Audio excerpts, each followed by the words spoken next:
امام احمد بن حنبل کے پڑوس میں ایک لوہار رہتا تھا۔ جب وہ فوت ہوا تو ایک محدث نے ان کو خواب میں دیکھا۔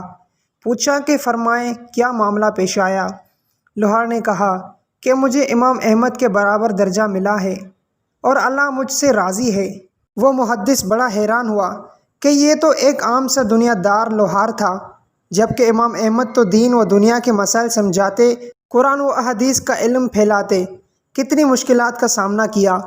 اس محدث نے دوسرے علماء کو یہ بات بتائی تو سب نے مشورہ کیا کہ ہم لوہار کے اہل خانہ سے پتہ کرنا چاہیے۔ وہ ان کے گھر چلے گئے۔ اس محدث نے پوچھا، بی بی آپ کے شوہر کو ہم نے بہت اچھے درجے میں دیکھا ہے، کیا آپ ان کی کسی حاصل عمل کا علم رکھتی ہے جو ان کی زندگی میں عام تھا؟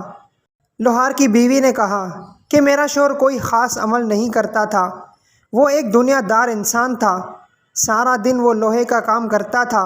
میرے شوہر کے دو نمایاں عمل جو میں نے محسوس کیے، ان میں ایک تو یہ کہ ان کے اندر اذان و نماز کا بے حد احترام تھا۔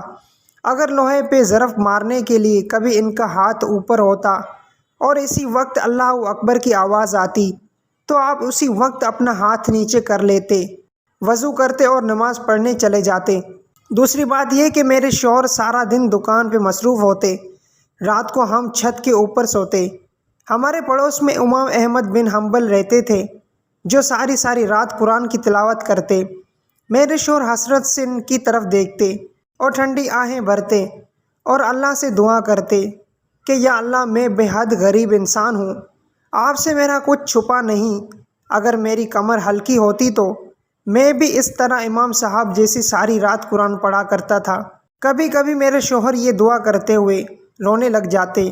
اس محدث نے کہا کہ اذان کے ادب اور نیکی کرنے کی تڑپ کی وجہ سے ہی اللہ پاک نے آپ کے شوہر کی مغفرت کی ہے اور ان کو امام حنبل کے برابر درجہ دیا ہے۔ ہمارے بچپن میں جب اذان ہوتی تھی تو ٹی وی بند کر دیا جاتا کہ اذان ہو رہی ہے۔ پھر وقت آیا جب اذان کے وقت ٹی وی بند کرنے کی روایت ختم ہوئی اور بس آواز بند کرنے پہ اکتفا کیا گیا۔